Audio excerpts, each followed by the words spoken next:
Good morning, Leigh. Good morning, good morrow. How are we? I have such intense prickly heat I cannot express to you. No. Yeah, Is it the sort that like even antihistamines won't be fighting? I've taken antihistamines. I wore a sequin dress on the Central line on the hottest day of the year, which was Friday. Listener, I know this is no good for you, but I am just going to show Fiona the extent of my prickly heat right now because it's really bad. Oh no, Leigh. It is just like large portions of her torso is all I'm going to say. Fuck. Yeah, that it's is really terrible. bad. Yeah. Please, listener, note that sequins are not breathable in hot weather, especially if you have Irish skin. Do you think it was all your ancestors being like, oh, to be going out in an outfit like that? Oh, the scandal. Yeah, I think it might have been an ancestral curse for sure. Yeah. Yeah, for sure. It's giving curse. It's giving from the grave. I'm fine. Who knows? I'm hanging on by a fucking thread, Leigh Douglas. And I'm not going to lie, a lot of my ability to go through day by day is kind of centered around the idea that once a week I will be escaping to the West Wing with you. Truly. And speaking of being hot and bothered, should we dive into lies, damn lies and statistics? Yes. Again, so this is episode 21, season 1, Queer Gals Watch the West Wing. Get into it. Get into it, penultimate episode, Leigh. Penultimate ep. And safe to say, it is absolutely jam-packed. And I will just mention, so the title of the episode this week, Lies, Damn Lies and Statistics. I was like, okay, Aaron Sorkin, okay. However, I did find out that, one, not only is it a Mark Twain quote, which tracks. So tracks. He's such a Mark Twain girly. But it's also the title of a book written by Michael Wheeler, which is about the manipulation of public opinion in America. Fascinating. So actually, as we will find out, bang on the money. So I redact my comments. Oh, meant to mention, we had a lovely message from listener Danny on Instagram to say that the Take This Sabbath Day ep, the synagogue that is Toby's synagogue, is the synagogue that Danny grew up going to in LA. And not only that, but the soloist who the rabbi employed to kind of low-key emotionally manipulate Toby to change his opinions, the soloist is a long-term family friend of Danny's. No way. Yeah. That is so fun. It's so fun. What a claim to fame. What a claim to fame. Thank you, Danny. Well, I think that's exactly the right sort of energy to go into the episode recap, Leigh. So shall we dive in? Sure, please. I loved this ep. Me too. I really felt like we were in, I mean, I know that the whole thing is a political drama, but like I really felt like we were on the tracks, like the train was racing down the hill in this. Yes, fully. And it is what I needed given the current climate of politics in America. Yeah. So, previously on, it's making me stressed. It's making me stressed for CJ. Yes. Once again, we're coming back to the FEC thing, which, Leigh, honestly... Thank God we explained it. Because it has got so much more screen time than it deserves, because it is boring. Also, a flashback that we know that Laurie is going to be coming into play in this episode. Yeah, I'm horrified. I think the press are going to find out. I was stressed from the previously onwards. Yeah, let's get into it because it's complex. So we have a classic Donna Josh opener as per usual. This is what we need to soothe the nerves. Again, they're kind of back on their flirtation stuff, but I do feel, Leigh, that it has a different energy now we're in a post-Joey world. Would you agree? I could not agree more. I think it's more self-conscious on Donna's part now. Yeah, it's like she's like, oh, this is our thing. We always do our bit, but like you just know Josh is thinking about Joey. Yeah. I can't wait to see how this progresses. We've all been there, like, desperately clinging to the vibe after someone gets a girlfriend. Yeah. Bleak. It's a bleak space, Donna. Leigh and I are right with you. Yeah. We're right with you, babe. Unrequited love, it's tough. As every Cosmo lesbian girl knows. But they're my best friend. That doesn't help. It makes it worse. It makes it so much worse. It is actually a very queer vibe, the flirtation between... Yeah, should we reclaim it as ours? Josh and Donna. Yeah. We claim their flirtation as queer culture. Okay, so CJ has been preparing some questions. Toby is fussing. Josh is classically putting his oar in. Everything is feeling very high stakes. We're on the move seamlessly with Ginger, Bonnie, Donna. The Charlie's Angels of EAs. I took the words out of my mouth, Leigh Douglas. Like, this was the justice that we were asking for. It's like a walk and talk with the gals. Yeah. We love that they're getting like some screen time. Also, like the Powerpuff Girls, we have a blonde, we have a brunette, and we have a redhead. Stunning. Don't. Stop it. It's polling time, Leigh. That's why the stakes are high. Yeah. It is polling time, and these questions that CJ has been writing are in fact what we're going to be asking quote-unquote average Americans. I didn't know that the current government did this. I always assumed it was like a neutral polling board. Yeah, it is. It is a neutral polling board most of the time. So I'm kind of confused by how this episode is set up. I know that actually Danny, the listener that I mentioned previously, and some of our other listeners are incredibly knowledgeable about all things West Wing and what is real and what is not. But as far as I can tell, like, any given administration doesn't necessarily run polling because that polling would therefore then be biased. That's what I thought. It's mostly independent polling organizations. Yeah, and like men like Al. Yeah, exactly. Do you think maybe they're just doing like an extra like poll just to like, because the popularity was way down, they're just like, let's do one ourselves? I don't know if maybe actually Mandy is running it independently. Right. I mean, would have been lovely for them to say that, give her any sort of power in this episode at all. Yeah, it's a bleak episode for Mandy. It's a really bleak episode for Mandy, for sure. Pour one out for Mand because it's tough out there. I'm just going to raise my oat milk latte to Mandy. Yeah, raising my mug of tea. Sorry, gal, it doesn't seem like it's getting better. No. So, CJ is in the room with Toby, Sam, Leo, Josh, and then a couple of dudes who are like polling dudes. And basically everyone is picking apart her work. I was absolutely incensed. I just don't...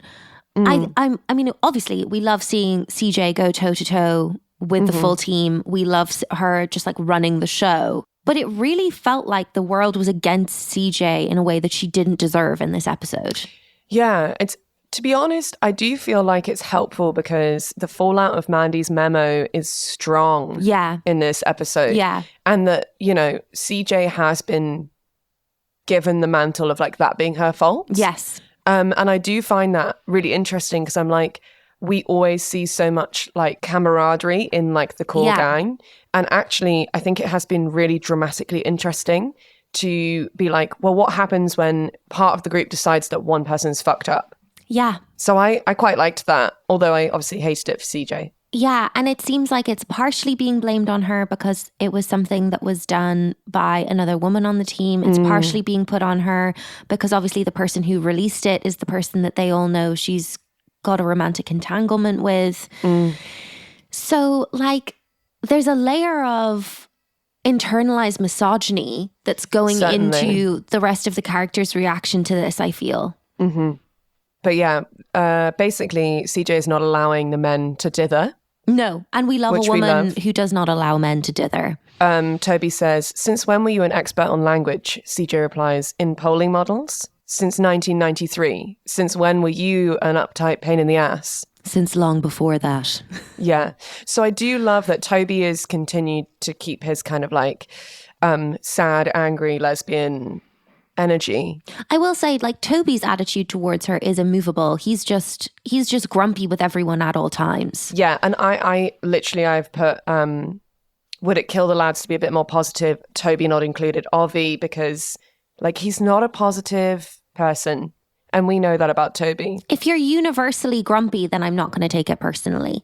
But I need Leo to be nicer to her at this point. Yeah. So Leo wants everyone to predict what the polls are going to show. And Josh and Sam are like, we're going to hold steady. Toby's like, we're going to go down a few points, but like, it will be fine. And Leo's like, oh, the president thinks we're going to hold steady.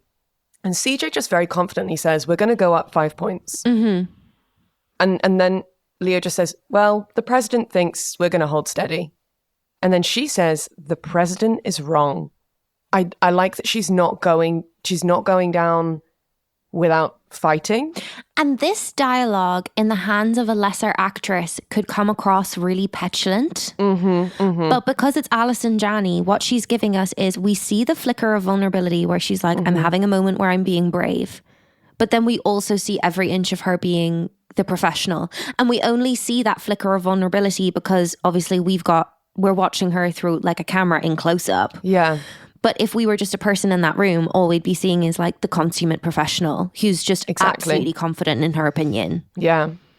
So we call Sam, who's at the phone bank, and he shouts to Mandy, like, let's get going. And then Mandy, like, walks into the polling room and is like, okay, people. And then we cut to credits. Very strong cut to credits this week. Yeah, I did. Energized. I felt fired up. Yeah. Okay, Monday night, we are 3 hours into polling. Sam is back in his office with Bonnie and Ginger, the most famous dynamic duo of the EAs. Yeah, so cemented in the show now. We love it. Bonnie's like, how's it going, Sam? And Sam simply replies, I popped Mandy with my tranquilizer gun. She's doing fine. Just indicating that Mandy is just simply too much. But God forbid we get to see a scene where Mandy is being too much. I was going to say, like, we literally never see Mandy be... We saw Mandy be crazy when she was, like, driving her car into the Capitol. Yeah. But that was in episode 2. Yeah. She's not been crazy since. She's actually been extremely sedate. Yeah. So we're very confused as to what Mandy's character is at this point. It's fake news for me. But we once again are using our EAs as our lay gals to find out like what is going on. And so we find out that it takes 48 hours to get the polling numbers because I think it's like a quarter of people don't even like answer the phone. Basically, they have to make X amount of calls to get X amount of numbers. 1 in 4 people don't hang up and actually answer the questions. Yeah, so we're gonna, in the study session later, we're gonna dive into like what polling is. But basically, the godfather of polling, George Gallup, he is famous for having said that if you could get a cross section of 3,000 random Americans, that would be enough to give you an indication of a proportion of the whole, if that makes sense, of the whole population. So they're saying, can it take 40 people 48 hours to call 3,000 people? And Sam's saying, well, we're not actually calling 3,000 people. We're having to call like 15,000 people. Yeah, 15,000. Because only 1 in 4 people don't hang up. And I was like, only 1 in 4 people don't hang up? Wow, what a simpler time the 90s was. Yeah, like honestly would not happen now, would it? No, you would not get 1 in 4 people answering the phone in the 2020s. I have caller ID on my phone and I still just don't answer it. I just think there's nothing worse than an unprompted phone call. A moment for the era of the home phone when people picked up without knowing who was calling and actually took the time to answer phone surveys. It's very nostalgic. What was your like thing that you had to do when you picked up the home phone, Leigh? Did you have to be like, the Douglases?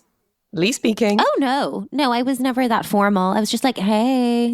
Oh, that would not have flown in our house. You had to repeat the house phone number. Of course. Just to confirm that the person actually had rung the right number. No, my grandparents do that still. I remember my home phone number, like, is burnt into my skull. Fully. I remember both the Bray one and the Redmond one, yeah. Yeah, stunning. I feel like Leigh and I both kind of momentarily left our bodies there and just ran through our home phone numbers in our heads before carrying on. Anywho, to Laurie, because she's back in the narrative, Leigh. She's been gone for so long. Also, I was convinced that her and Sam weren't talking. I feel like they left on really bad terms. Well, they left on the bad terms because like the last time we saw them interact was when he and Josh went to go and speak to her and were like, hey, have you got any dirt on any Republicans that you fuck for money? And then she was like, politely, I don't wish to speak to you anymore. And then we're just meant to believe that her and Sam have been like going for lunch since then. Like, also, I thought he was dating Mallory. I'm so confused. Yeah. So Steve, our friend from the FEC who had lunch with Sam without asking to in the last episode, he knows about Laurie. And we think that he's going to use it against Bartlett. And so Sam, it's Laurie's graduation is the following day. And basically Toby's like, Sam, you can't go to graduation. And it's hard to work out if Sam's going to listen or not. Yeah. It seems like the kind of thing that he might get up on his high horse about. Yeah, but then also I'm like, I think at the end of the day, despite the fact that he loves to get on his soapbox about things, if someone was like, what's the most important thing, like the presidential administration or like your personal life, I think he would say Bartlett. Agreed. Yeah. What I do enjoy from this interaction between Toby and Sam is that Toby keeps referring to Laurie as like this girl, and Sam keeps correcting him that her name is Laurie. Yes, the humanizing of her that he's standing up for, I think, is so important. Yeah, which also confuses me as to what their relationship is, but more on that later. Leigh, you have put a chaotic comment in the shared doc, which is just, I'd love you to expand. You just say, a moment for the loneliness of Toby. Yeah, so deep. Sam leaves his office and then we just linger on Toby for a minute. And I feel like despite the fact that he refers to Laurie as this girl through the whole conversation, or maybe in fact because he refers to her as this girl, we just like linger and leave him in the office alone for a minute. And I feel like it's just like, it just feels like he's sad. Yeah. That he doesn't have a Laurie. Leigh, please. I want, is it Andy? Is that his Andrea. Yeah. I want more of her because I love a fiery redhead. But yeah, just maybe next season, I would love for Toby's personal life to get expanded on more. Yeah. I feel like Sam, CJ, and Josh have all had quite a lot of like character growth in terms of like what's happening in their lives. Yeah. I would love Andrea to become a kind of fixture in the way that Fitzwallace is. Yeah, like every few eps, like a little touch base. Yeah, I would love that. Okay. To Leo and Margaret Lee, and confirmation that Margaret is now just crazy. Like they're just writing her as an insane person. She enters Leo's office, incidentally wearing a gorgeous suit. It's stunning. It's a lovely suit. Just like a little light blue check moment. Yeah, like a really small check. And it looks like, it's not like a wool suit. It looks quite like light. It's lovely. Anyway, she's here to say that Barry Haskell has arrived. And then Leo's like, okay, cool. Just like hang out in here for a minute. So it looks like, like let's like keep him on the back burner. And she just does not get the hint at all. She's just like, it's weird. Why am I standing here? What should I be doing? And he's like, just waiting. And she's like, waiting for what? Anyway, crazy energy also, from like, her. I feel like it does a disservice to her professionality as an EA, because as someone who's temped extensively as an EA, you keep people waiting for, you're a gatekeeper. Like that's a huge part of your job, and you keep people waiting to like give someone time to prep for a meeting or to finish what they need to do, or even just to like psych a person out before they need to come in for a meeting. Exactly. And I am so here for Margaret becoming like an eccentric character. Very here for it. But let's always keep her professionality at like the tip top, please. And is this where she tells the one-liner about the egg? No, that's later. Oh, okay. More on that later. So Barry Haskell is one of the FEC committee, and he is here to kind of be wooed by Leo because as people reference later on, he's been kept in the closet.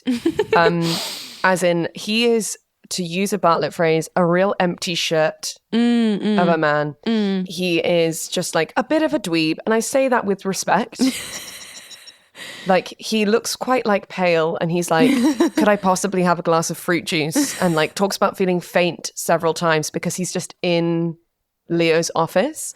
I will say, if you want to walk into a meeting and have professional respect, asking for fruit juice is not the way to do it. No. Come on, bud. Come on, buddy. You're better than this. Then Leo is like absolutely jazzed in this meeting. He's like, hey, you want to meet Rodney, the Marine that stands outside my office? And like gets Rodney to come in, and then Rodney does like a little rifle display. Meanwhile, like poor Barry is like sat in his chair like half in a faint.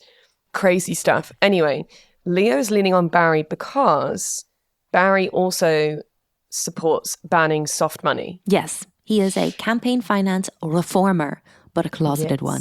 But a closeted one, so we've got to pull him out that closet. And he has spoken to the press on several occasions, anonymously, And I loved this exchange, which was Barry saying, I gave those quotes on the condition of anonymity. And Leo just replying with, hey, I know how you feel. I went to drug rehab on the condition of anonymity. Maybe you read about it in the papers.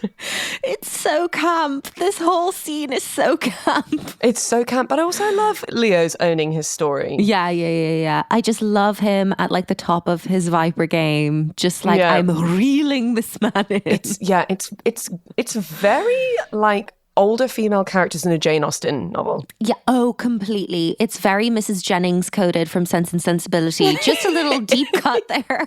Yes, it is.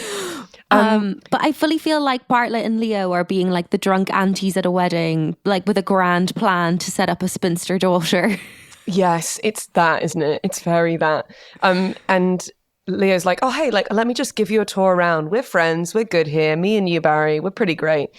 Walks into the Oval Office. Uh-oh, who's in there but Jed and just some of the like high-ranking lads just having a scotch. It's so funny. And just like through the scene, Leo just keeps on going like, Barry. And you're like, what's going on? Anyway, so Barry gets like dragged into the Oval Office and poured a big scotch. And we're like, okay, Barry is firmly in the pocket. He's on our team now.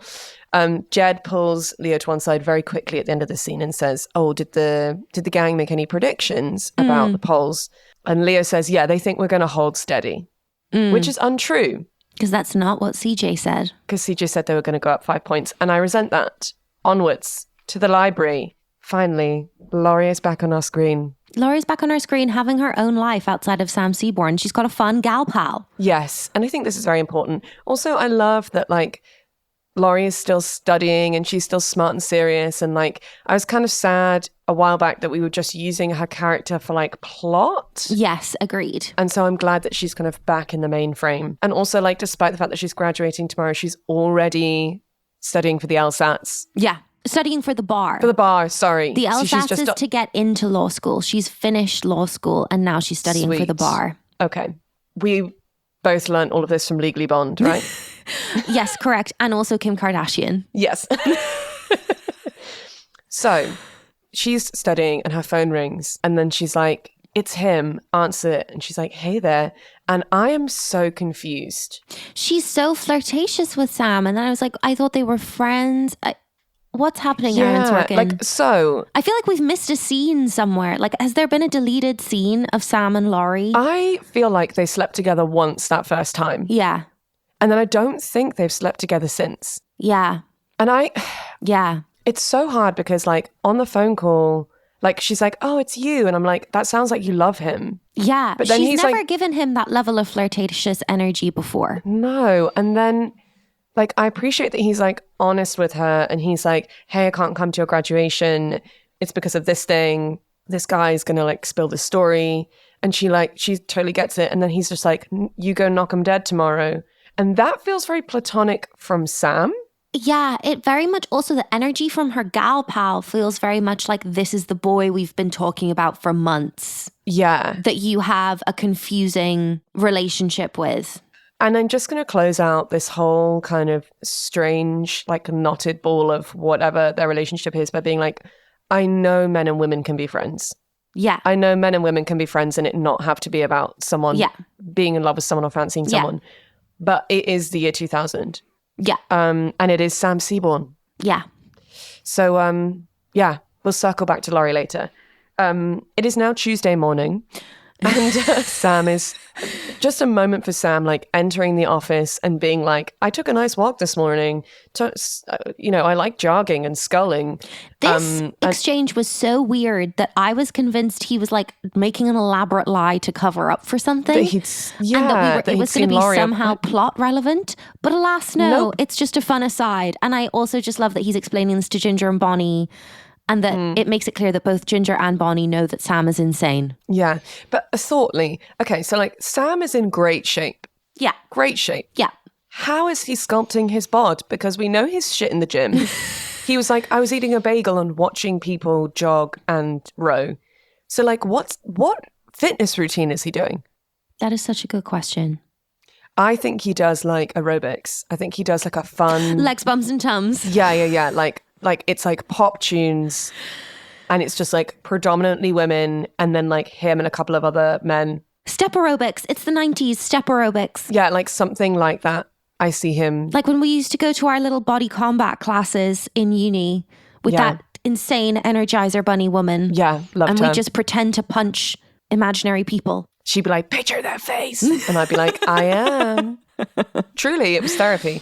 Right, Toby needs to see Bartlett ASAP because of something about the ambassador to the Federated States of Micronesia. Yeah. This will become clear. It's a very complicated plotline thing that's going on. Yeah. I did get my head around it, but like on the first watch, very much over the top. Agreed.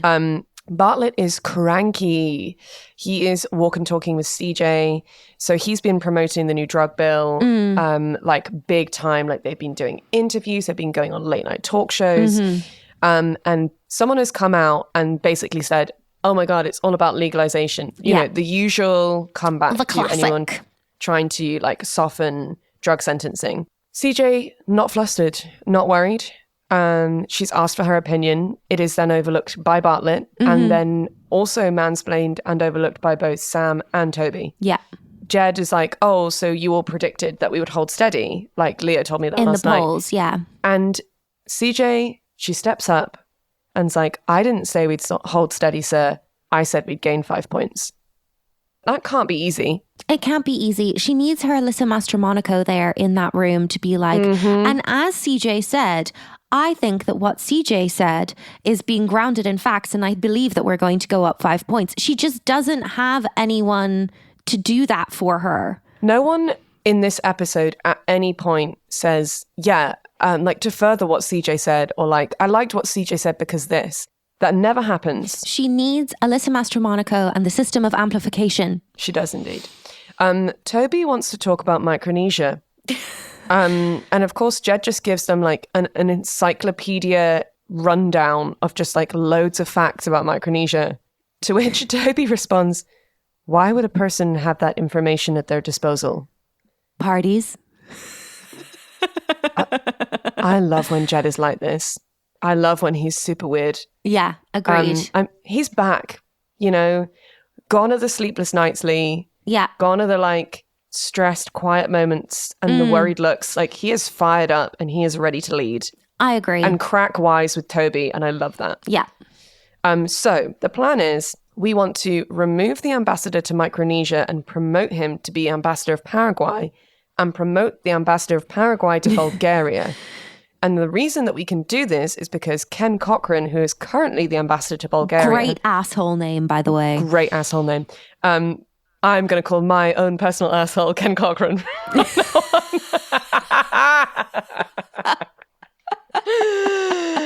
Fucking hell, that's one of the worst things I've ever said. So the reason we can do this is because Ken Cochran, who is the current ambassador to Bulgaria, is having an affair with the daughter of the Bulgarian prime minister, but Ken Cochran is married. And Toby's like, oh, do you know Ken Cochran? And Jed just says, I know his wife.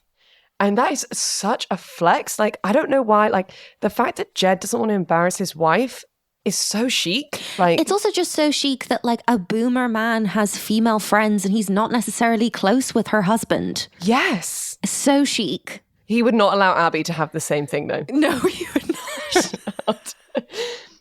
Anyway, so Jed's like, hey, Charlie, can you call Ambassador Cochran and like tell him to get a flight over to the state? I need to talk to him in person. And like Charlie like has like a little like, oh yeah, no, Ken and produces Cochran? Yeah, the sure. first name. He says Ken Cochran. So clearly Charlie knows him. There's history. And we know that Charlie is like king of knowing everyone's name, but there's definitely something there. So like, what is going to be the tea on that? More on that later. Because to Joey. Hey, Joey. my fave. Our fave. She's looking great. So it seems that despite the fact that like Josh is like low-key, like he's already in love, he's moved in his mind, he's planning their first holiday in his mind, he's decided He's pet picking names. out baby names. He is invested. All they do is argue. I love it. It's great foreplay, but like at some point we need to like we need to level up, guys, because I really feel for Kenny. Yeah. Kenny is stuck in the middle of this. Like, Kenny is just like, they are arguing about this English as the official language thing, which we think Steve from the FEC might throw up. Josh and Joey are both enjoying it too much. And Kenny is just like in the middle, like giving it socks, but like, give the lad a break. I know, guys. it's hard. It's tough. It's tough. Like, he's a professional. He's also here to do the work with Joey. Like, come on. So Donna comes and collects Josh to take him to CJ's press briefing. And Josh just, his leaving line is like, when I get back, you're going to argue with me and we're going to argue about the things I want to argue about. And you're going to do your best not to annoy me too much. You love her. He loves her. And then, like, she signs and Kenny interprets for her, like, oh, it's almost hard to believe you're not married to Josh. And then he just goes, oh, many have tried. Who, Josh? Who has tried to marry you? Please. Who are all these women? Please. I must make an announcement. Who are these women? Yeah, I'm sorry. If they're exclusively co-eds who are between the age of 18 and 22, that is not the same as a grown woman wanting to marry you, I'm afraid. Correct. You are a man in your 30s, and if women in your 30s are not into you, there needs to be a reason why. Indeed. We have a small flirtation attempt from Donna on the way to CJ's briefing, being like, oh, Josh, why have you not taken me to Hawaii on a holiday? Like, people do that with their assistants. But I wonder if they're trying to go brother-sister now. But I think the actress playing Donna makes the choice to clock the flirtation between Joey and Josh. Yeah. No, I think the writing is like, we're going to make them this relationship now. And in my head, the performer, the actor who plays Donna is like, yeah, but I can't just switch that. I've been playing something different all season. Yeah. So like, give me a second to like make a journey to get there. Yeah. But I can fully, in my mind, as I'm watching Donna now, I can hear the conversations she's having in her house share with the other EAs where they've been like, Donna, you need to move past this. It's never going to happen. It's outrageous that he flirts with you as much as he does, but he is not good for you and you need to take a step back and just let what is going to happen. Mm-hmm. So, CJ's press briefing. We are working back to the storyline surrounding mandatory minimums and our new drug bill. And CJ has this great section about where she talks about the racism of mandatory minimums and that treatment is basically, research shows that that's a better way to go. Danny tries to ask a question. She really shoots him down. Like, there is still a lot of tension between them. She finishes like the briefing and like walks away and Danny like chases her down. And he just says, there wasn't a huge reason, I think, for you to snap at me. I love him. I love him. And then he says, well, you can't stay pissed at me forever. And CJ just says, let's find out. And I do find that kind of threat very sexy. Yes, agreed. But just a moment for the face on Carol as CJ and Danny exit CJ's office, having just been shouting at each other. She's completely gagged. Yeah, unbelievably. Like, CJ pulls Danny into her office, closes the door, and like does that thing where she like shows a moment of vulnerability. And she's basically like, yeah, everyone hates me. I've been the fall guy for Mandy's memo. I've lost the trust of the group. I've lost the trust of Leo. I've lost the trust of the president. Like, no one's calling me. No one's telling me things. And like, and that's why I'm being shitty with you. But like, you need to understand that I've got a lot on my plate at the moment. And anyway, she dismisses Danny. And then like Carol comes in at the door and is like, hey, like, CJ, you've got that meeting. And you can see Carol's like trying to do like a little check-in, like a little like, hey, an CJ. Emotional check-in, but also because she wants the goss to report back to her girlfriend at home. Yeah, while they like sit with their herbal teas and their cat. Yeah. Just like talk about her day. Yeah. Tuesday night, we are 27 hours into polling. Continued insanity with Margaret. So this sounds like the start of a joke, but Margaret walks into Leo's office and says, do you want to hear a joke? Said no one ever in any interaction as a normal person. So when I was like looking up this episode, I read that Aaron Sorkin loves this one-liner about the egg that Margaret makes so much that he actually repeated it in the trial of the Chicago 7. Really? A character makes the same joke. Because Aaron Sorkin, I guess, is just like, this is an amazing joke that I've written. So I'm just going to put it in another series that I'm writing. Do you know why I know this joke already? Because my partner says it to me at least twice a week. He is obsessed with this one-liner also. And I think he's entirely unaware of the Aaron Sorkin connection. It's basically like, why do French people only have a single egg for breakfast? Because one egg is an œuf. Because œuf is French for egg. Ha ha ha ha ha.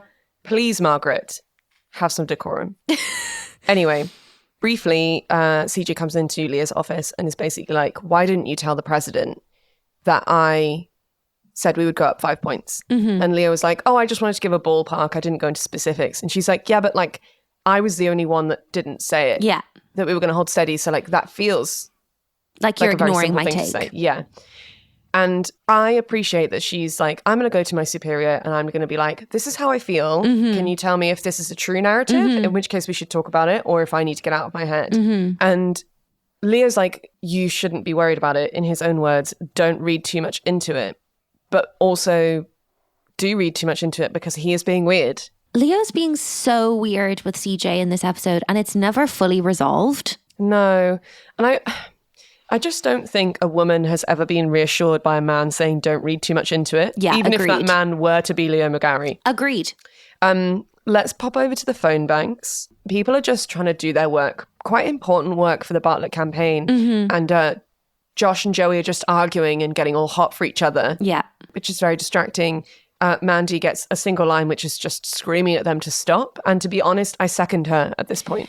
Yeah, but it is also like so demeaning to the character of Mandy to let her be the one who's annoyed by this, because Joey has fully taken over Mandy's character arc at this point. Yeah. But like, I guess they're giving her polling as a thing. So like, you kind of, I don't know. In terms of Mandy's investment in the polling, because we don't get full confirmation that she's in charge of it, I'm like, is it just because she works in like PR? So if the president loses points, that's going to be bad for her because the reason he's going to have gone down is because of the memo? I don't know, Like because we've not had like a conversation talking about Mandy's wants, desires, goals in weeks. CJ arrives and she's like, why are you here, to Josh? And Josh just says that he's in charge of morale. You get away from me. I almost threw up in my own mouth. You. Then CJ's like, I can't have you here distracting the female callers. And he's like, have I been distracting the female callers? You. No, Josh, no. Then as he leaves, his sign off to Joey after their argument is just 760 SAT word, baby. The word being polyglot. It's just like, why are we still talking about the SATs? Stop bragging about the SATs. You're a man in your 30s. It's embarrassing. Yeah, move on. I get that you got a great SAT score. I don't think it's a very comprehensive view of someone's intelligence. No, it's a test that you can learn how to do well on. Exactly. Do you know what I mean? Like there's a game to play. Exactly. But we know that Josh loves playing games. Let's go back to Laurie and her gal pal. We are post-graduation. They are like walking down the pavement, like they're a bit tipsy and giggly. Leigh, do you remember any of our graduation day? I do. I remember being named first in our class. Applause. Yes. And I also remember getting very hot and bothered and flustered by one of our housemates' siblings. Yes. Who is a trans guy, and telling him extensively about how I had not gotten the type of skirt that I wanted. And how I'd had to go into like every shop in town to find the right type of pencil skirt. And him being like, I don't care, but like, very I'm going to smile and nod at you. by me and being like, Loki, I can tell that you're queer, but I'm not going to confront you with that right now. Yeah, you're going to come to that realization probably in, I would say, like less than a month. Yeah. I think that was the timeline. Yeah. So Laurie is with her friend Janine from the library. And Janine has like been in cahoots with Sam to like basically surprise Laurie with like Sam so that Sam can give Laurie like her graduation present. And at this point we're like, love you, Janine. What a cute gal pal. So Sam's gift to Laurie is like a really fancy pen and then a briefcase, which is a traditional gift for someone who's just graduated from law school. And as he gives her the briefcase, he goes, Happy Graduation, Council. And it is really cute. It's really cute. And I'm so proud of Laurie. Why am I crying? Leigh, you can't cry now. There's so much more to cry about later. It's like Kim Kardashian passing the baby bar all over again. Okay. Yeah, so then they hug. And actually, I think the hug is platonic. Yeah.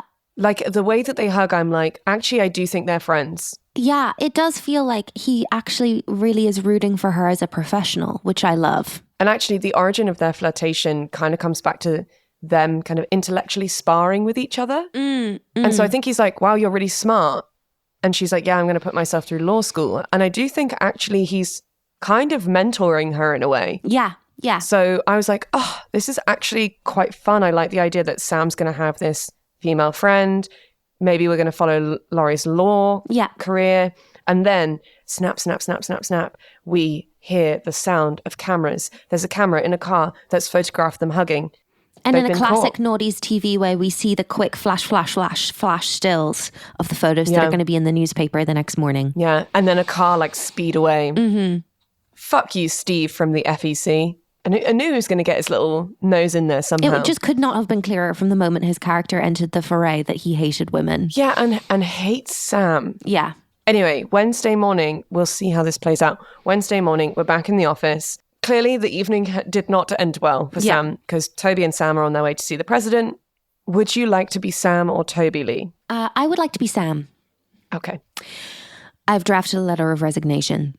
Well, you're not going to give it to him, Sam, because that would deny me the pleasure of throwing you out of a plate glass window. You have every right to say that. I should keep you on a leash. 10-foot chain around your neck. I bolt you to your desk and I have someone come in and feed you.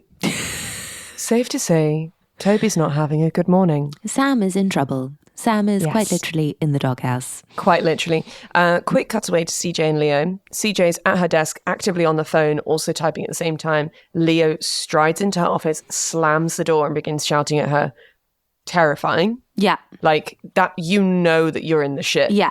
When Leo McGarry closes the door to shout at you. Yeah. And basically he's like, why the fuck didn't you bring this to me? Like, why am I only just finding out about Sam being photographed now? Like, you should have called me last night. CJ is being blamed for another member of the team's screw up. Yeah. Why is she the fall guy for everyone? She was waiting for the story to be confirmed before. Why would she call him at 2 a.m? That's exactly what she says. And she's just like, look, I'm being thorough. I'm not going to call the chief of staff unless I have stuff that's like solid proof and solid facts. Otherwise, what am I updating you on? Yeah. Like, please let me do my job. Yeah. The thing is, the team just don't trust her. And it's so frustrating. It's really frustrating. But it turns out, as CJ tells us, that the people who photographed Laurie and Sam together were actually the London Daily Mirror, which again tracks. But they paid gal pal Janine, $50,000 to set up the meeting between Laurie and Sam and make sure the photos happened and confirm that Laurie's a call girl. Yeah. The betrayal of gal pal on gal pal. Like, what happened to girl code, Janine? Yeah. What happened? I know that you've got student loans up the wazoo, but to Laurie? Really? For me, it's the fact that she was in cahoots with Sam to set up this meeting, and Sam must have been like, wow, what a great friend Laurie has. Mm-hmm. And for me, I think the nail in the coffin is set up the photos. Don't confirm that Laurie's a sex worker. Yeah. Because that's the irreparable damage. Yeah. Let it be someone else that confirms that. Disgusting. Not you, her friend. Anyway, I know it's not as deep as this, and I know that the writing team won't have thought about this in any way. But what I'm getting from this and what I love, is that I like how they made a choice that it was Laurie who always kept her word. She never spilled anything about Sam. She never made trouble. She's continued to be a hun throughout this, whilst also being constantly judged for the job that she does, working in sex work. And that it's actually someone who does a quote unquote acceptable job, who's a waitress, that takes the bribe and spills the story. Absolutely. No, I couldn't agree more. Yeah, thus underlining that let's not talk about respectability as if it's something that's just assigned to certain jobs and not to others. Yeah, and let's not talk about certain work as a moral failure. Exactly. So I do really enjoy that they make it really clear that Janine, oh, she's a waitress. And you're like, okay, I kind of love that we talk about her occupation because it does reinforce that Laurie is a good person. Yeah. Because she's just because she's a good person. And of course, as always, the true villain is the British tabloid media. Once again, yeah, the Daily Mirror. The true villain of the piece. Back to Bartlett and Sam and Toby. The way that Toby supports Sam in this scene, the way that he has learned from his previous conversation with Sam, and he always refers to Laurie as Laurie and corrects the president when the president calls her that girl. I sobbed. I cried. Oh. Unbelievable. This scene got me, man. Yeah. Then just Toby saying the line, Sam's word is unimpeachable. Imagine a colleague saying that about you. Leigh's gone. Not just a co-worker, but like Toby Ziegler. If Toby Ziegler said that about me, I would be like, I can go to my grave feeling like a good person. To expand on that, would you like to be Toby and I'll be President Bartlett? Yeah, sure. Toby, are you in here sticking up for Sam? I know it's strange, sir, but I'm feeling a certain big brotherly connection right now. You know, obviously I'd like that feeling to go away as soon as possible, but for the moment, I think there's no danger in the White House standing by Sam and aggressively going after the people who set him up. Toby Ziegler, we don't deserve you. And like the thing is, we're in 2000, so we're like in the era of like Hugh Grant. We're in the era of George Michael. We're in the era of like Princess Diana. And I just think it's so powerful to be like, we're going to stand up for the person who's being seen as being somehow sordid. Yeah, yeah. I am going to read what Bartlett says because this made me cry. So Bartlett says about Laurie, call her up and tell her the White House sincerely regrets the phenomenal inconvenience she's about to experience. You might also want to point out to her that she has probably got a course of action against that paper. And you should tell her that when she passes her bar exam, the US Attorney General will personally see that she's admitted to the bar. And tell her the President of the United States says congratulations on getting her degree. I was in tears. Yeah, because I remembered how important it was to Laurie when she met Abby. Totally. And then Sam leaves to go and do that. And Toby is left with Bartlett. And then he, in a truly chaotic boomer way, just undoes all of the good that he does with that speech by saying, it's nice when we can do something for prostitutes once in a while. Okay, sex positive. I screamed because I was like, that's legitimately one of the best things I've ever heard anyone say. It's nice when we could do something good for prostitutes once in a while. Like, Jed, you're just a crazy motherfucker. Anyway, so to Jed's big plan of action, because this is where all of the ambassador talk is going previously. So Jed is like seamlessly running 3 rooms at once in this next section. So he has a one person come in who's on some sort of board committee thing and is like, hey, I've got a new guy that you're going to hire. You're going to give him a job. Great guy. He was previously the ambassador to Bulgaria. And the guy's like, what happened? And Jed was like, well, he was grossly incompetent. But anyway, you're going to give him a job. Stands up, walks into the next room where we meet Ken Cochran. And basically, Jed like sits him down and is like, you're going to resign. You're going to resign because I know that you're having an affair with the daughter of the president of Bulgaria. And that's not cool, but you're not gonna, I'm not gonna leak that story and have you like get fired, basically. You're gonna resign and I've set up this other job which has better pay and you're gonna take that and basically you're gonna, you know, save face in this, but you're gonna go quietly and that's what's happening. Jed gets up, leaves. We find out that Charlie does know Ken Cochran. So previously, Charlie had had an interaction with another congressman where he'd been his caddy. Yes. But I can't remember the name of that. That was a country club. I remember that it was called Sandy Hook. There we go. It seems as though Charlie was a caddy at one golf club and then has been a waiter at another golf club. Yes. Or like a kind of private members club, perhaps? Yeah, private members club, maybe. But it's just yet another occasion where a white man is like, hey, I kind of recognize you. But I can't place you. And then Ken Cochran's like, I want you to know that I like gave up my membership at that club. Like, I can't stand exclusive clubs. I find them repugnant. It's giving racism. What happened at this club?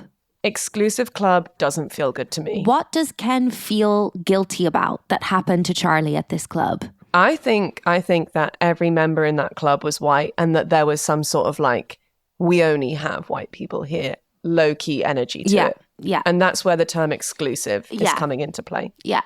Stunning shade from Charlie as always, with Ken Cochran going forward to shake his hand and going, Charlie, it's good to see you again. And Charlie just saying, yes, sir. No notes for Charlie. But confirmation that Ken is a Karen, in your words. Mm-hmm. Basically, Charlie's like, that your club was hella shady. And he says, because Ken says that he gave up his membership, and then Charlie says, well, I can't help but notice that it didn't stop you from joining in the first place. Stunning. And Ken's like, I'm sorry to do this, but I'd like to speak to your supervisor. To which Charlie responds, well, I'm personal aide to the president, so my supervisor's a little busy right now looking for a back door to this place to shove you out of. But I'd let him know that you'd like to lodge a complaint. I love sassy Charlie. I just think it's sensational. Bartlett returns and is like, what's going on in here? And Ken's full like, drunk auntie at a wedding being like, I knew there was drama. Yeah. And Ken's like, well, your personal aide's basically been chatting shit behind my back and telling all of this stuff. And Bartlett's like, he didn't tell me anything. So you've actually just given yourself away.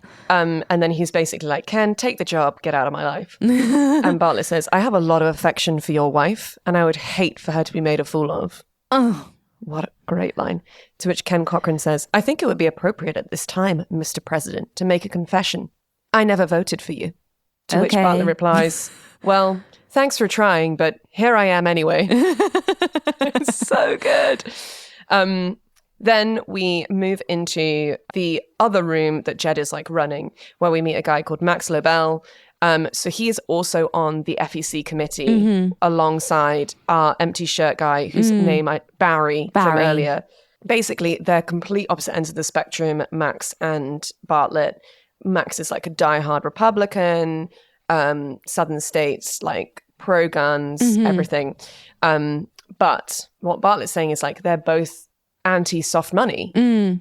So like there's something that they can speak about that they're like, okay, let's work together on this one thing. Yeah. There's a stunning back and forth, which I would love to share, Leigh. Would you like to be Senator Max Lobel, or would you like to be President Josiah Bartlett? I would love to be Senator Max Lobel. Okay.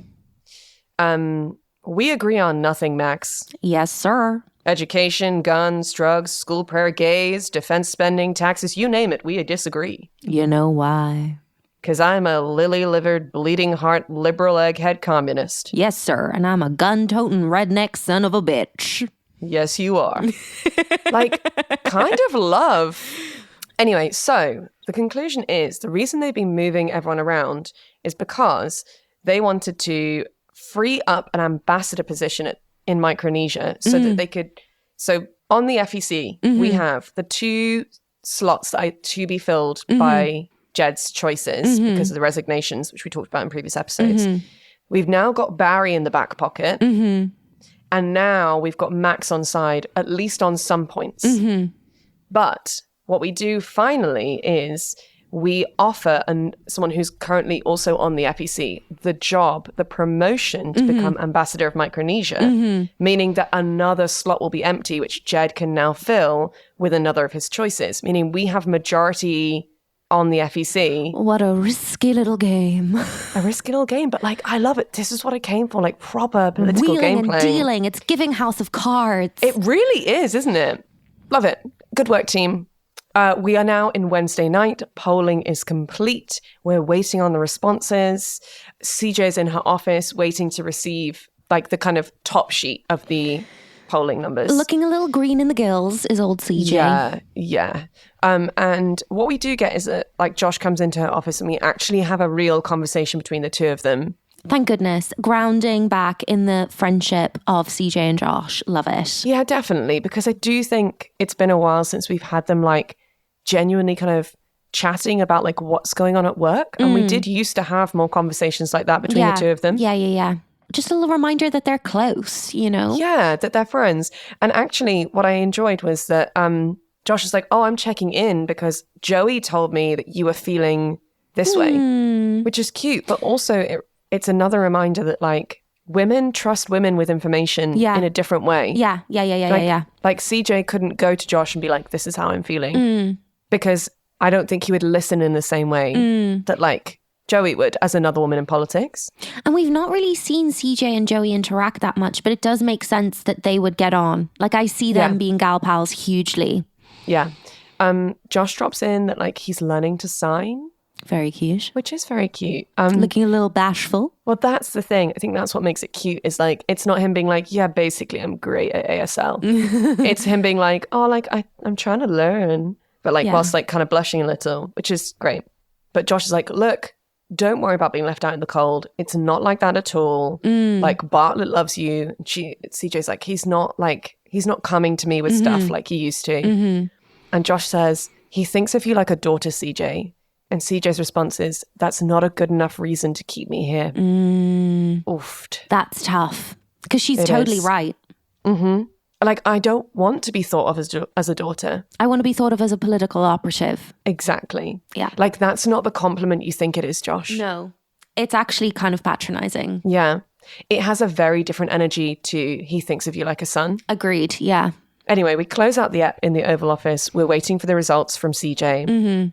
Thanks for nothing in this episode, Mandy. Yeah, like a sincere nothing ep for her. With peace and love and respect to Moira. I love Moira, but just the character is giving nothing at this point. No, Josh and Joey continuing to flirt ludicrously via Kenny. Ridiculous. Like just in a room with the president. With like, the prez. This is crazy. Then for a while we're still waiting, we talk about briefcases. Yeah. And like different types of stain. Yeah. Like the team are not good at waiting. Toby literally says, this conversation is surreal. And Toby, I agree. Anyway, CJ arrives with her envelope. Yeah. She opens the envelope and just says, I was wrong. We went up 9 points. It's very Elle Woods opening her LSAT score in the sorority and being like, 179. It really is, but like not CJ with the X Factor double bluff. Love it from her. Being like, I'm so sorry, but you're coming to judges' houses. Like, don't tease me like that, CJ. And that's the end of the episode. We're up 9 points, Leigh. We're up 9 points. It was very Tyra. I hold 2 pictures in my hands. Great app. Great app. Loved it. Really cried, laughed. Amazing. Some absolute chaos, but also some like meaty scenes. I'm so glad CJ was right. Me too. I did need her to be right. Yeah. And actually, the fact that it went up 9 points is just like gorgeous. Quick fires? Yeah. Best fashion. Margaret's checkered suit. Hands down winner this week. Like streets ahead of everyone else. Yeah. Even ahead of Joey, and we know that she brings game. What could a British or Irish politician never get away with? Moving ambassadors around the world in order to make sure a female friend isn't humiliated by her husband's affair. Yeah, stunning. Like truly Jed doing like the best friendship work. Yeah, incredible. Yeah. In terms of our how long until guns, abortion, free speech, religion, bingo card, we were kind of a little bit light on this one in this ep, but I do feel like in terms of Charlie Young and this storyline we have going on between him and Zoe and their relationship and the kind of hate mail that he's been getting and death threats, I feel like if we're discussing racism and on the one hand this character is having these like horrific threats against his life and against the life of his girlfriend, I kind of like in the other hand we have him very respectfully schooling old men. Yeah. So I feel like we're playing that kind of spectrum of racism, of like the out and out like skinhead, like hardcore, like white lives matter people. Yeah. Down to the more insidious. Yeah. The like institutionalized racism, the blindness to their own racism that we're getting from these like older men in politics. Yeah. So I thought that was very interesting. And I kind of like that those two things are existing at the same time. Yes. Man, I feel like a man. I'm a lily-livered, bleeding heart, liberal, egghead communist. Yes, sir, and I'm a gun-toting redneck son of a bitch. Yeah, those two, they've got to be up there, haven't they? I would like an honourable mention to Ken Cochran with, I think it would be appropriate at this time, Mr. President, to make a confession. I never voted for you. And Bartlett's, well, thanks for trying, but here I am anyway. I think I would just love to be able to refer to myself as a son of a bitch. It's just like... I think you can, Leigh. I think you could pull that off. I think you should do that. Like, no, go for it. No disrespect to Jen, obviously. No. Unless it's like son of a bad bitch. Yeah. Oh, yeah. Love that. Love that. Yeah. Also, again, another honourable mention has to go to, it's nice when we can do something for prostitutes once in a while. Thanks, Jed. And Leigh, what was the moment that made you proudest to be an American? When Ken Cochran says, I'm sorry to do this, but I'd like to speak to your supervisor. And Charlie responds with, well, I'm personal aide to the president, so my supervisor is kind of a little busy right now, looking for a back door to shove you out of, but I'll let him know you'd like to lodge a complaint. He's just such a classy bitch, isn't he? He's so classy. I think the moment that made me proudest to be American was, tell her the president of the United States says congratulations on getting her degree. Stunning. Yeah, I love it. Mm-hmm. What a fantastic episode. And I do feel like what's going to happen next episode? So we're 9 points up. So like, where do we go to like set up the series to like go into its next season? Yeah. I'm excited. Fully. I'm excited. It does feel like Bartlett is Stella and she's got her groove back. Do you know what I mean? Mm-hmm. He's Eat, Pray, Loved and he's Julia Roberts coming out being like, I can eat pasta because it gives me joy, you know? Yeah. Shall we learn a little something about polling? Let's do polling. It's very relevant right now because... It is stressful. Yeah. Yeah. So the presidential election of 2020 was the worst pollster performance for half a century. Wow. Yeah, so the predictions were completely off. The popular history of polling is a story of failures, according to The Atlantic. Some notable failures of the pollsters to get things right. In the build-up to the presidential election in 1948, pollsters declared that Thomas Dewey would definitely beat Harry Truman, but Harry Truman was comfortably re-elected. In the presidential election of 2004, obviously, exit polls on voting night showed wrongly that John Kerry would replace George W. Bush and unseat George W. Wow. The Gallup organization, who we mentioned earlier, the granddaddy of polling, George Gallup, George Gallup is a crazy name. It's a great name. But the Gallup organization still to this day is the world's best known polling firm. Cool. And 2012 surveys badly underestimated Obama's support. Mm-hmm. The final pre-election poll showed that Mitt Romney was leading Obama by a percentage point, 49 to 48. The previous survey conducted immediately before Hurricane Sandy showed Romney with a 5-point lead, 51 to 46. Wow. What a time. That feels like a million years ago. It was a lifetime ago in terms of the lives we have led. Yeah, but that's crazy. Crazy. And basically in 2012, it was revealed that the Gallup polls exhibited a consistent Republican bias. Right. Well, that's interesting. Mm-hmm. Okay. Polling is important, however, because it reveals citizens' preferences at times other than election season. And so therefore it helps people in power to get a sense of how they're doing, whether people approve of them. And it also helps them make political decisions based off of kind of gauging the will of the people. Is it still done on the phone? Like, do people still ring people? We're going to get there. Okay. So like when new issues come up for debate, polls tell leaders what the public cares about. But the thing is that it is equally important to get a sense of who's most likely to actually go out and vote. Right. As it is what the level of support is for either party. Because ultimately the level of support isn't that important if one side of the coin is much more likely to vote than the other. Okay. So just a little deep dive into George Gallup. Let's please tell me more about Mr. Gallup. Yes, he was an American public opinion statistician whose Gallup poll has become almost synonymous with public opinion surveys. He came into the fray in the 1930s when the typical method of... How old is this man? Oh, he's dead. He's fully dead. Okay. Okay.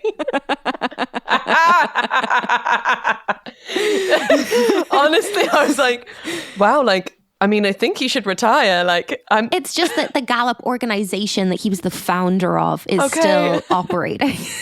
I'm with you. I was like, this man is well into his 90s and he's still working. No. He would be like 120 by now. Okay. Cool. No. So in the 1930s, the typical method of polling was that a newspaper or magazine would print out like a sample ballot and readers would fill it in and send it back. And then based off of the responses, the newspaper would make a prediction about who was going to win an election.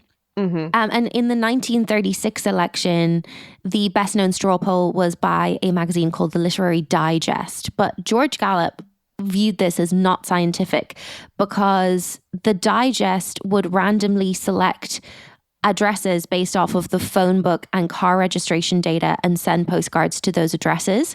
And George Gallup noticed the problem that if you're only polling people with cars and phones, you have no input from the poor.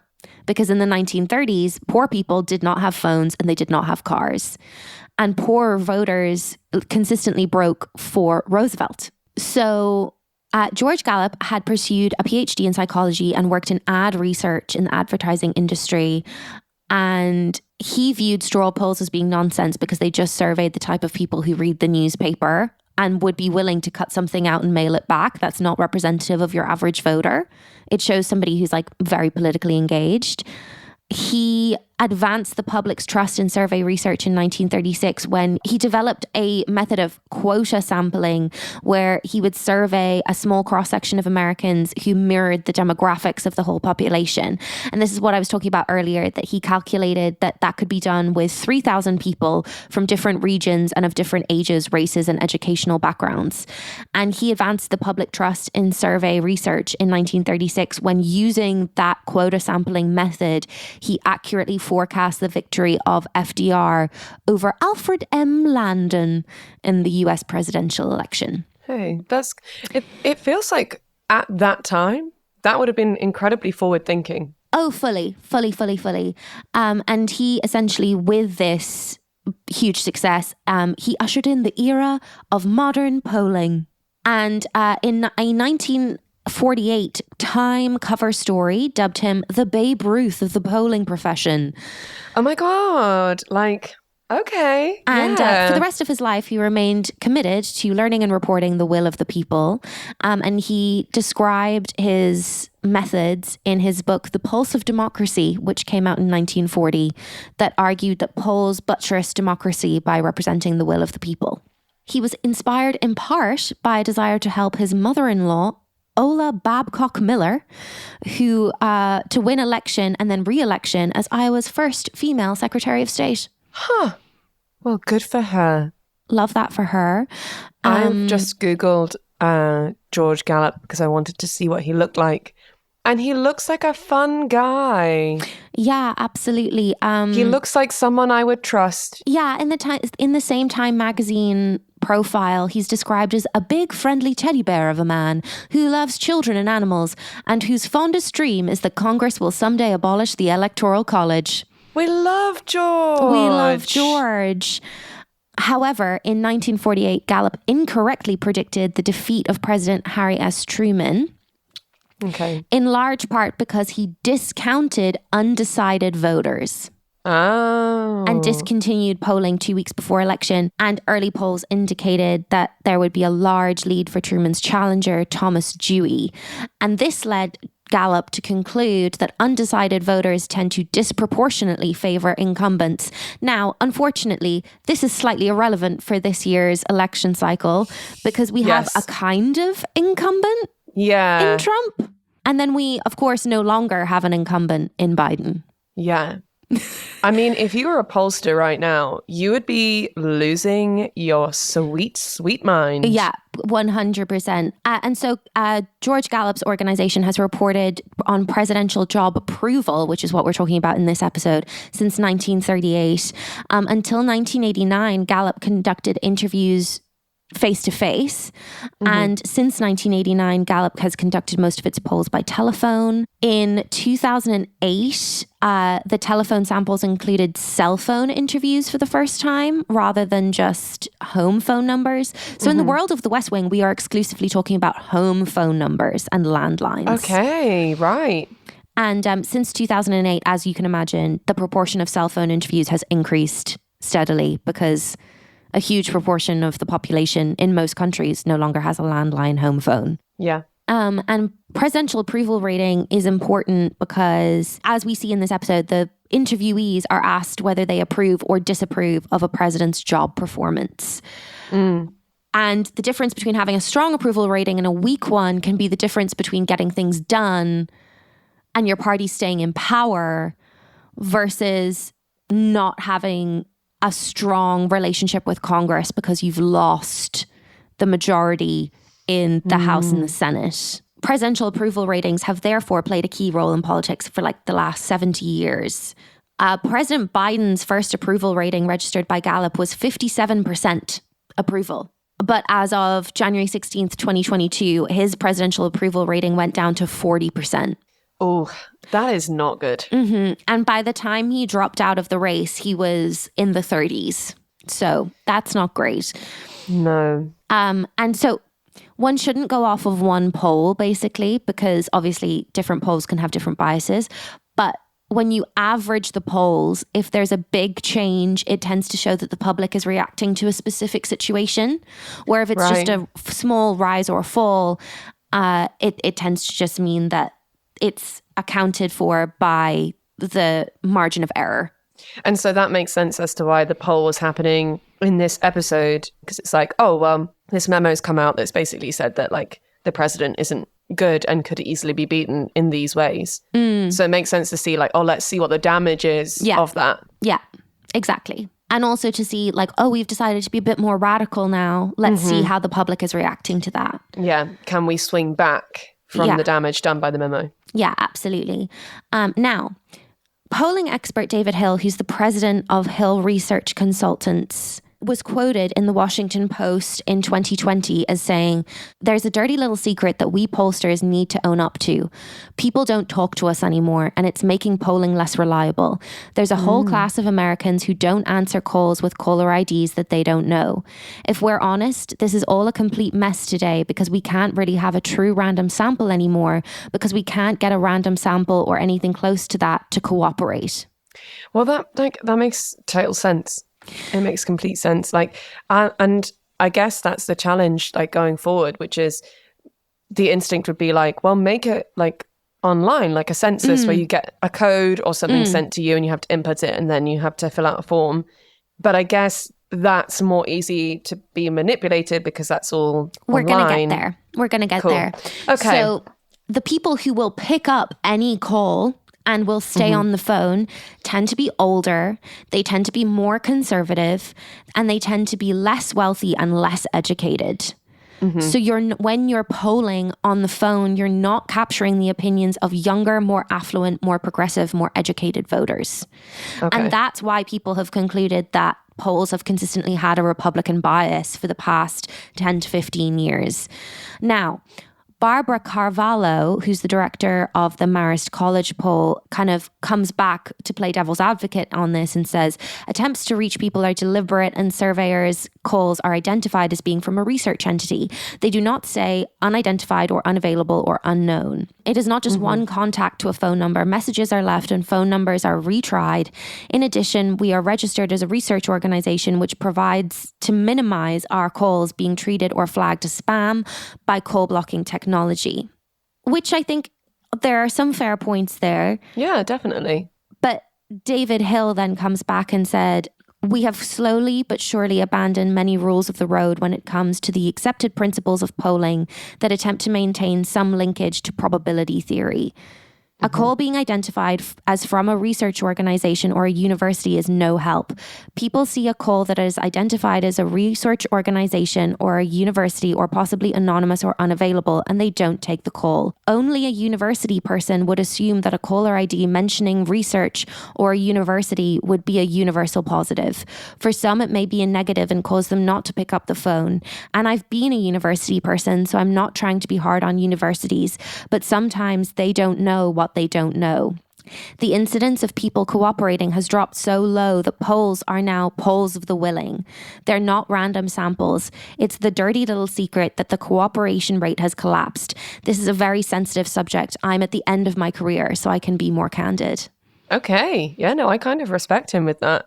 The UK also does phone polling, and the polling. Really? And I did not know that. That is news to me. Yeah, I mean, because if we've just had the election in the UK, and you know that all of those numbers about Labour is predicted to win, that's all based on polling data. Who are they ringing? Well, exactly. So yeah, polling organizations work their way down a list of random phone numbers, asking questions until they have the right number of people for the poll. Cool. I don't think I've ever known anyone in my life who's received a call about polling in the UK. But the problem is, apparently they have to, in order to get responses from 2,000 people, they have to call about 30,000 random phone numbers. That makes sense. And because of this, the polls have overstated how likely people were to vote, because people who take the phone call are likely very politically engaged. And so the polls overstated how likely people were to vote in 2015. Remember when they said it was going to be a big Labour swing, and then it just wasn't in 2015? So it overstated how likely people were to vote, especially young people who were more likely to vote Labour, basically. Very interesting. And then online polls have kind of the same inaccuracies as phone ones, because people's willingness to take the time to fill out an online form is much similar to their willingness to take that phone call. So then you're kind of left with face-to-face, which means that it's much more expensive than an online or a phone poll. Yeah. Also, I also hate people stopping me in the street or knocking on my door. So yeah. Yeah, it basically, like, online polling methods are not fully mature yet. And so it's opened the floodgates to lower quality polls, because it's more difficult to ensure quality with online polls. Now, Microsoft actually have done something interesting in that in 2012, Microsoft put an election hub on Xbox Live. Oh, that's interesting. And then the company was able to collect data from Xbox users over time, over the course of the election season. And Jose Pinheiro, the Senior Director of Marketing and Public Relations at Microsoft, said the goal was to establish a two-way dialogue and get more people involved in the civic process by conducting polling daily amongst Xbox Live users. And also to, as a kind of like with an educational purpose, to provide information to users of Xbox Live. And so every day at midnight, Microsoft updated the 2012 election hub with a new daily poll. And some polls were like focused on specific issues or specific candidates. And when a user first answered a poll, they'd be asked a series of demographic questions. So they'd have information like about their age and if they'd voted in previous elections. And David Rothschild, who's an economist at Microsoft Research, said that the polls had seen about 10,000 daily users. He also said that we're going to see how these users change over time and how their opinions shift. Honestly, I think that's really fascinating.